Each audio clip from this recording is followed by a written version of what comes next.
भूमि पर पहुंचाने में सफल हुआ।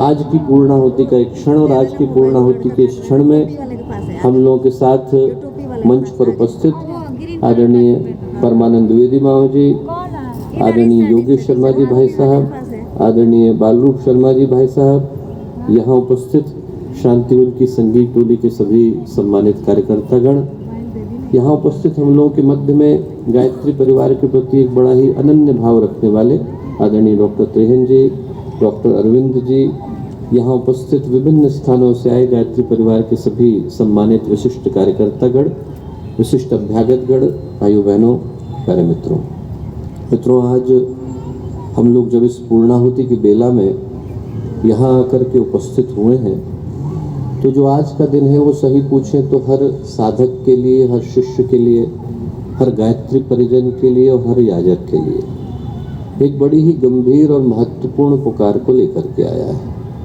ये याद दिलाता आया है कि हमारे जीवन की जो सबसे बड़ी अभिव्यक्ति हो सकती है, हमारे जीवन की जो सबसे बड़ी शक्ति, सबसे बड़ी ताकत, सबसे बड़ा बल हो सकता है, उसको प्रदर्शित करने के लिए आज का यह अवसर आया है। हमारी आंतरिक उल्लास की अभिव्यक्ति को लेकर, शिष्य की श्रद्धा की अभिव्यक्ति को लेकर आज का दिन आया है। इंसान के पास न जाने कितने सारे बलों को प्रदर्शित करने की संभावना होती है। शारीरिक बल है, बुद्धि का बल है, धन का बल है, जन का बल है। ये सारी की सारी जो शक्तियां हैं, इनका अपना एक कालावधि है, समय भी है और सीमा भी सुनिश्चित है। व्यक्ति कितनी भी शक्ति को लेकर के क्यों न बैठा हो, उससे ज़्यादा बलशाली, उससे ज़्यादा बलवान कोई न कोई होता है।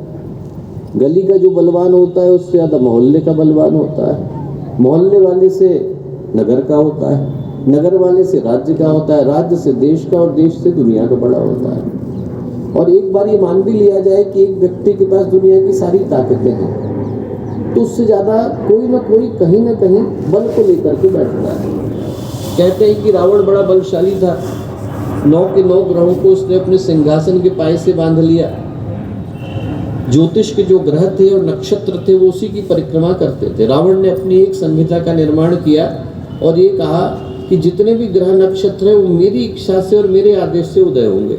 जब उसके पुत्र का जन्म होने वाला था, अक्षय कुमार का, मेघनाथ का, तो उसने सारे ग्रहों से कहा कि आप सब जाकर के उच्च कक्षा में बैठ जाओ। सारे ग्रहों ने आदेश का पालन किया। शनिदेव ने मना कर दिया, मैं न्याय का देवता हूँ, अन्याय कर नहीं सकता। उसका बदला रावण ने इस रूप में लिया कि शनिदेव के एक पैर को तोड़ दिया। बाकी के ग्रहों की तुलना में शनिदेव धीरे चलते हैं, जोड़ी लगती है। इतना बलशाली रावण।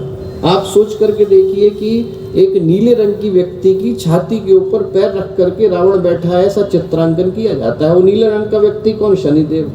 जिन शनिदेव से पूरी की पूरी दुनिया डरती है, उनकी छाती के ऊपर पैर रख करके बैठने वाला रावण। उससे ज्यादा बलशाली कौन? बाली।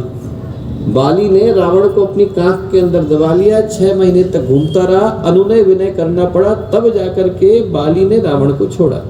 और बाली से ज्यादा बलवान कौन? भगवान राम। आप सोच करके देखिए, हर बलशाली से बलशाली कोई न कोई इस दुनिया में है। और एक क्षण को मान भी लिया जाए कि दुनिया का एक ही सारा का सारा बल एक ही व्यक्ति लेकर के बैठा है, उससे ज्यादा बलशाली दुनिया में कोई है ही नहीं, तो भी अमरता लिखा करके तो आया नहीं। सांस तो एक न एक दिन हर व्यक्ति की छूटती है। सांस टूटते ही सब रिश्ते टूट जाते हैं, बाप माँ बहन बीबी बच्चे छूट जाते हैं। जिनको अपना कहता है कब ये तेरे साथी है, कब्र है तेरी मंजिल और ये बराती। व्यक्ति सोच करके चलता है कि इन सारे लोगों को मैं अपने साथ लेकर के चलूंगा, पर अमरता लिखा करके कोई आया नहीं।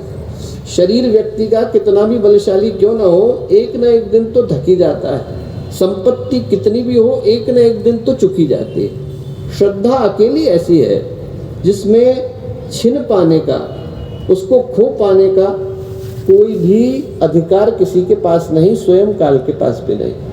काल भी चाहे तो श्रद्धा को छीन नहीं सकता, क्योंकि श्रद्धा आती ही तब है जब व्यक्ति अपने को खो करके बैठता है। जिसने अपने को खो दिया, अपने को समर्पित कर दिया, अपने को विसर्जित कर दिया, अपने आप को बड़े उद्देश्य के लिए विलय कर दिया, उसके जीवन में श्रद्धा का, समर्पण का, विश्वास का उदय होता है। आज का दिन इसी पुकार को लेकर के आया दोस्तों कि हम चाहे कितनी भी शक्ति को लेकर के बैठे हो, हमसे शक्तिशाली कोई ना कोई है। केनोपनिषद में कहानी आती है कि सारे देवता देवासुर संग्राम में विजय को प्राप्त करने के बाद मन में अहंकार को लेकर के बैठे कि दुनिया की सारी शक्ति हमारे ही पास। एक बड़े दिव्य पुरुष प्रकट हुए, उनका प्रकाश, उनका तेज इतना ज्यादा था कि देवताओं को भी आंखें बंद करने के लिए मजबूर होना पड़ा। उनके मन में स्वाभाविक जिज्ञासा हुई कि ये कौन व्यक्ति, जाकर के देखें। सबसे पहले वायुदेव को भेजा गया, पवन देव गए, उनने अपना परिचय दिया, बोले मुझे शास्त्रों में मातरिश्वा कह करके पुकारते हैं। मातरिश्वा का अर्थ है कि जिसका कोई आधार नहीं है, उसको उड़ा पाने की सामर्थ्य मैं अपने पास सुरक्षित रखता हूँ।